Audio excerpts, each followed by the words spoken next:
What's going on, my psychedelic squadron? It's your boy Trippy here, coming at you with another Madden 19 video of the day, man. And this is going to be my predictions for Team of the Week, Week 17 cards that should be coming out. Now, I'm not too sure how they're going to do this since they did not release Week 7 or Week 16 last week.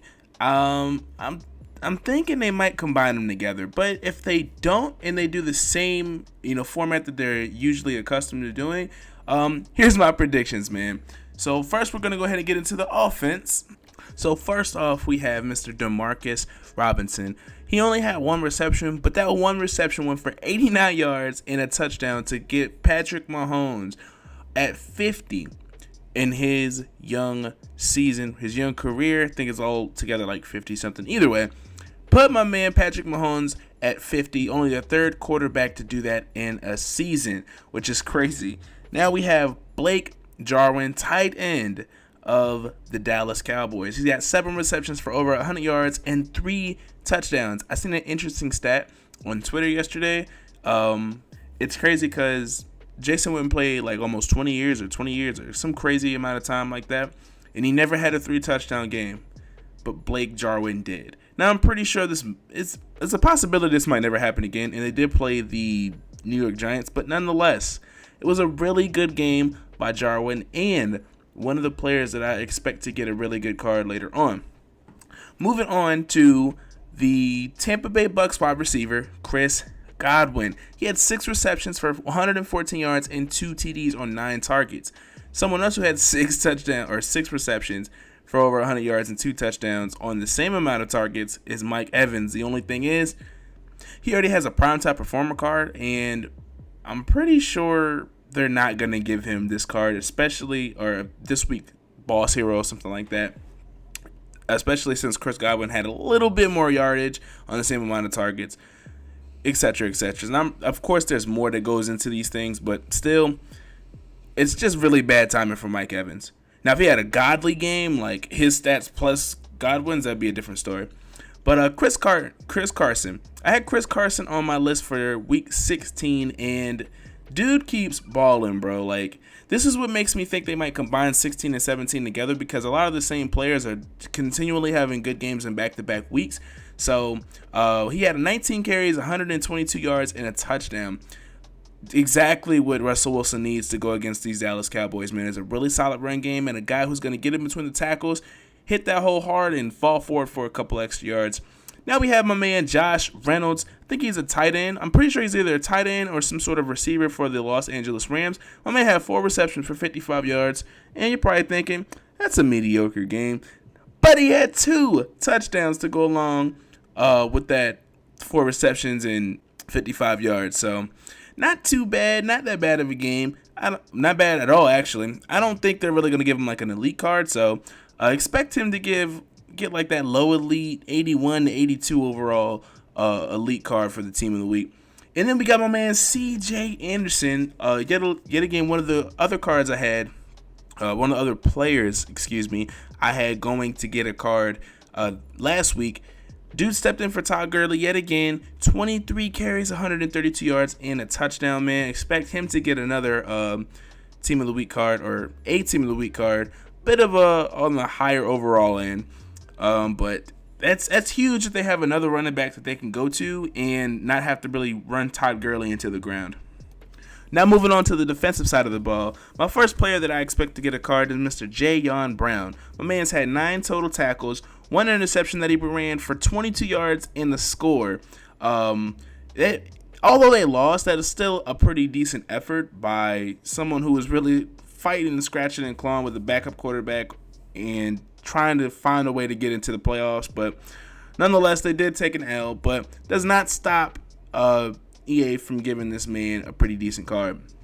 On the other hand, we have Mr. Daniel Sorensen. Pretty sure that's how you pronounce his name. Now, he only had 2 tackles, but he did take an interception for 54 yards and a touchdown. The first interception from Derek Carr in 12 weeks, which is it's insane that you sit there and think about that Derek Carr has not had an interception in over 12 weeks, and his first one goes for a touchdown. So, in a sense, he did throw for a touchdown. Not the way you wanted to, draw it up, but either way. My next one, oh man, Virginia Tech. I'm pretty sure he is a linebacker in the Bills defense. Virginia Tech standout. I'm pretty sure he is a linebacker in this Bills defense, but Mr. Tremaine Edmonds. My man's had 12 total tackles, 1 sack. And if you think that's it, he had a tackle for loss and an interception in this game, bro. Definitely ended the season out on a really high note, as well as the whole entire Bills offense and defense. The whole team balled out. Next card we have is Mr. C.J. Mosley, man. He had 6 total tackles and then a tackle for loss on top of, which everybody's seen, the game-winning interception to seal the deal and send the Ravens to the playoffs. First time in a couple years, if I'm not mistaken. Everybody knows that Andy Dalton, I think it was Tyler Boyd, touchdown that crushed them last year from sending them to the playoffs, which actually sent the Bills to the playoffs last year for the first time in God knows how long. So it's pretty dope that they kind of like exercised those demons and got back to the dance. Hopefully they make some noise in there. Not really too sure how that's going to turn out. But next up on the list we have Rodney Gunter. You're probably thinking, who the hell is Rodney Gunter? I never knew his name prior to this either. So looking through the stats for the Seahawks and Cardinals game, my man had 5 total tackles, 2 sacks, and 2 tackles for loss. I don't know who he is, but that performance, I'm pretty sure he's some sort of lineman.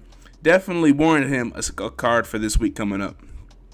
Then we got my main man, Rasul Douglas, out there, man. Helped pitch the shutout against the Washington Redskins.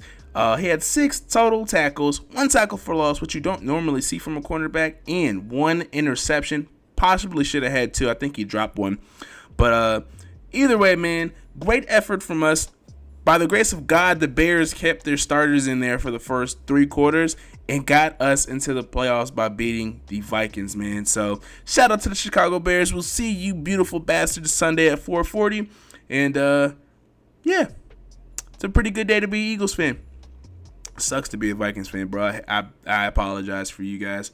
But going on, let's go ahead and get into the boss and the heroes for Week 17, which is, well, who I think it's going to be.